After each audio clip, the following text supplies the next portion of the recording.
Dickie Dread's New Age Travellers, A History, 1960 to 1990. Chapter 2, Free Festivals and Punk.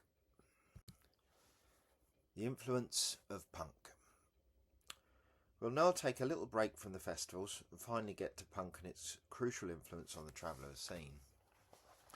By the mid-1970s, Britain was grinding its teeth. The post-war dream had curdled. 3-day weeks, rising unemployment, bin strikes, blackouts, and a sense that the future had been cancelled. Amid the gloom, a generation of youth felt utterly locked out. Rock music, once wild, had become grandiose and remote. Bands toured in limos, and albums sprawled into gatefold epics. But under the surface, something was brewing. In the US, garage bands like the Stooges, the Sonics, the 13th Floor Elevators had laid down a blueprint of raw energy and political snarl. The New York Dolls, Television and Ramones stripped rock bare to its bones. London caught the spark. In grimy flats and back rooms, kids were cutting up their mums' clothes, nicking amps and plotting noise. DIY zines like Sniffing Glue began to circulate, and at 430 Kings Road, a fetish boutique run by Malcolm McLaren and Vivienne Westwood became a breeding ground for cultural insurrection. Then, on the 6th of November 1975 at St Martin's School of Art, the Sex Pistols played their first gig, detonating a cultural bomb that had been ticking for years. Punk didn't walk gently into the world, it kicked the door in and set fire to the shag carpet. The Sex Pistols didn't arrive to evolve the counterculture, they arrived to kill it. Their first gig was half chaos, half joke, but the ripples spread fast. By the time they released Anarchy in the UK, a year later, the press had exploded with fury. When Johnny Rotten snarled, "I am an anarchist," the tabloids lost their minds. When Bill Grundy's TV show aired in December 1976 with Steve Jones drunkenly calling the presenter a fucking rotter on live telly, punk became national news. Moral panic kicked in instantly. But behind the hysteria was real cultural force. Punk wasn't just about swearing on television. It was about slashing through the bloated, overproduced rock scene that had grown out in the 1960s, a scene that some felt had become elitist, indulgent, lost in solos and stadiums. Punk brought it back to free chords, cheap gear and real rage. The Sex Pistols led the charge, but they weren't alone. The Clash fused reggae, politics and punk from the start. The Damned were the first to release a punk single in the UK, New Rose, 1976. X-Ray Specs, fronted by brilliant Polystyrene, brought in day-glow feminism. Susie and the Banshees, Buzzcocks, Subway Sect, the Slits, the Stranglers, each offered a variant flavour of the same refusal. The early punk look was a kind of anti-fashion. Safety pins, bin bags, tartan bondage trousers, bleach slogans, chains, DIY everything. It wasn't about looking good, it was about looking like a problem, a walking question mark aimed at your mum's dinner party. But beneath the sneers and spikes was a culture of participation and access. You didn't have to be a good musician to start a punk band. That was the point. It was about making noise, taking space, printing your own zines, staging your own shows. That same spirit would later flood into the free festival scene, not as escapism but as a declaration of independence. The Oi movement was a working class offshoot of punk that emerged in the late 1970s. It combined punk's raw sound with the street identity of skinheads and football supporters. Lyrics focused on everyday life, unemployment, frustration and working class pride. Bands like Sham 69, Cockney Rejects, Cocksparrow and the Foreskins led the scene, drawing in dissatisfied youth. Though meant to unite punks and skinheads in a non-political movement, Oi became associated with violence and far-right groups, despite many bands opposing racism. While media backlash pushed it underground, Oi remains influential in punk and street music today. The psychobilly scene emerged in the early 1980s as a wild, high-octane fusion of punk rock, rockabilly and horror imagery, rooted in both rebellion and theatrical excess. Born in the UK with bands like the Meteors, Guana Bats and King Kurt, the genre blended the stripped-back twang of the 1950s rock and roll with the snarling aggression of punk and a love of B-movie aesthetics. Think zombies, hot rods, radioactive hairdos. Psychobilly gigs were notorious for their raw energy. tattooed fans in quiffs and creepers throwing themselves into psychotic pit dancing, often aimed flying beer and chicken, literally in King Kurt's case. The scene thrived in underground venues and zines, rejecting the mainstream while cultivating a fiercely loyal subculture across Europe and the US. Unapologetically mad and proudly DIY, psychobilly remains a snarling outlier in the world of alternative music.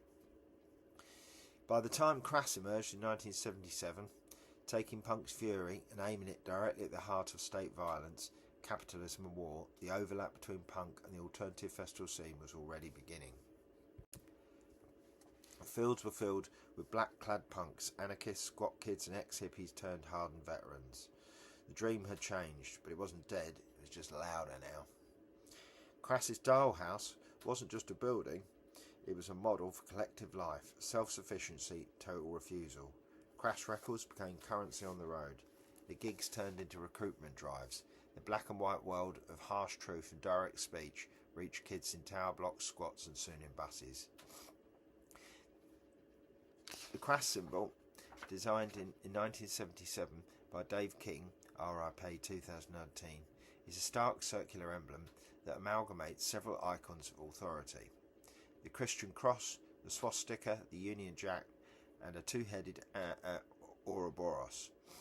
This design was initially created by Penny Rimbaud's pamphlet Christ's Reality Asylum, later became synonymous with the band. Symbol's circular form was inspired by Japanese family crests, known as kamon, which traditionally represent clan identity. By integrating these potent symbols, the emblem serves as a critique of institutional power structures and the cyclical nature of authority and control. Penny Rimbaud, reflecting on the adoption of such a symbol, remarked, "We were one of the first outside the big boys like Ford to use a corporate logo so effectively." The logo ended up on almost every backstreet wall, helped by them including a spray paint stencil with their albums. To this day, you can still see the Crass symbol displayed on flags, festival rigs, mine included, and t-shirts. The sense of community is palpable, strangers often conversing freely after seeing each other displaying the symbol.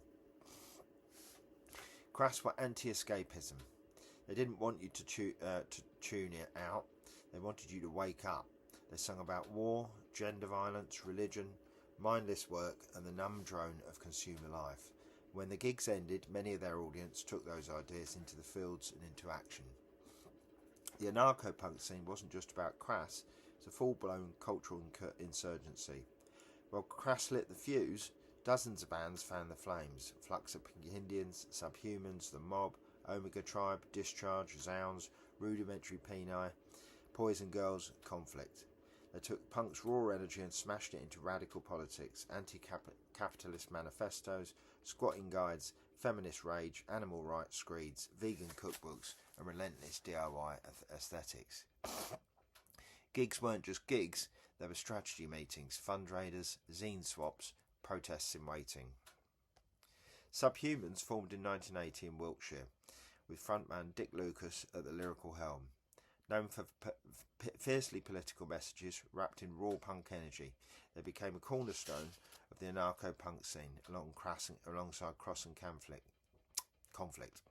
Albums like The Day the Country Died, 1983, and From the Cradle to the Grave, 1984, blended existential urgency with critiques of capitalism, war and authoritarianism, all released through their DIY label Blurg Records. After Subhumans initially disbanded in 1985, Dick Lucas shifted direction with Culture Shock, a band that fused punk with upbeat ska and reggae rhythms. Perhaps the first to do this, but that's debatable. Formed in 1986, Culture Shock retained the political edge that leaned more into community, migration, anti-racism and grassroots resistance, creating a sound that was militant yet danceable. In the early 1990s, Dick continued the evolution by forming Citizen Fish, a tighter, more internationally touring outfit with members of Culture Shock and the UK ska punk scene. Their music combined breakneck ska punk with lyrics targeting surveillance, corporate control and environmental crisis. Citizen Fish maintained strong ties to both the punk DIY ethic and the free festival movement, often appearing at gigs, squats and protest events. Through all three bands, Dick Lucas became not just a voice, but a lifelong organiser and chronicler of resistance culture, linking punk's fury with Scar's bounce and the lived politics of life on the margins. All three of Dick's bands still regularly perform. Formed in South London in 1981, Conflict quickly became one of the loudest and most uncompromising voices in the anarcho-punk movement. Fronted by Colin Jerwood, RIP 2025, the band combined blistering punk aggression with fiercely direct political messaging, tackling animal rights, anti-militarism, anarchism and the police violence with no room for ambiguity.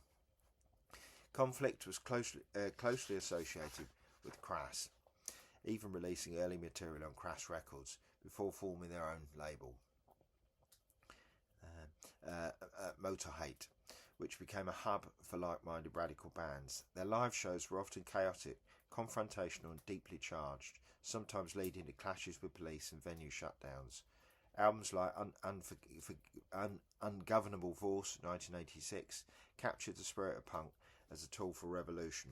The band played a crucial role in linking the punk scene with direct action groups, including Hunt Sabs, Animal Lib groups, and the anti-fascist organisers. Conflict didn't just play songs, they issued challenges. Bands often lived together, squatted together, and printed their own records and flyers. The scene built on underground infrastructure.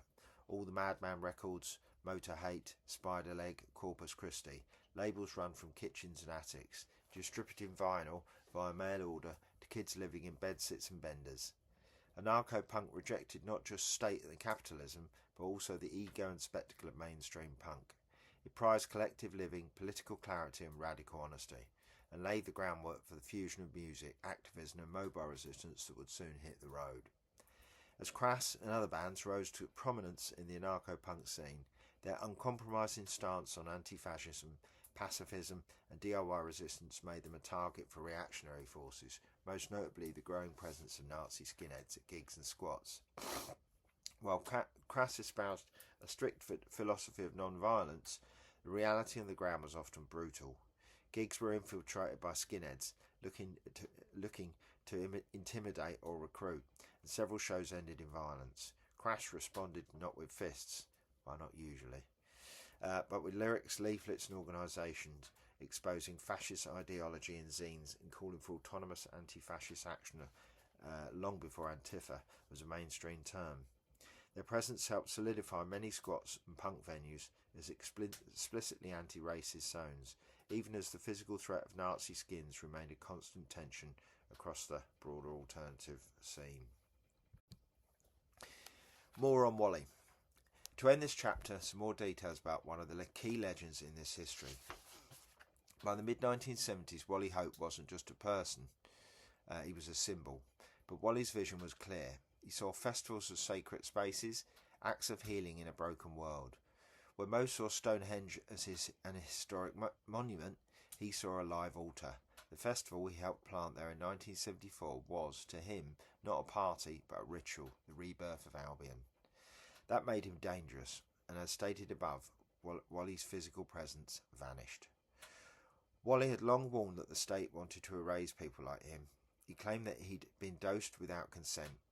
Some believed he'd been targeted, not for drugs, but for daring to challenge the state with joy, ritual and land occupation. His death became a line in the sand. To many, he wasn't just a casualty of mental illness, he was a political martyr. Proof that if you made yourself too strange, too public, too magical, they'd come for you. The name Wally became a shared pseudonym among festival goers and squatters.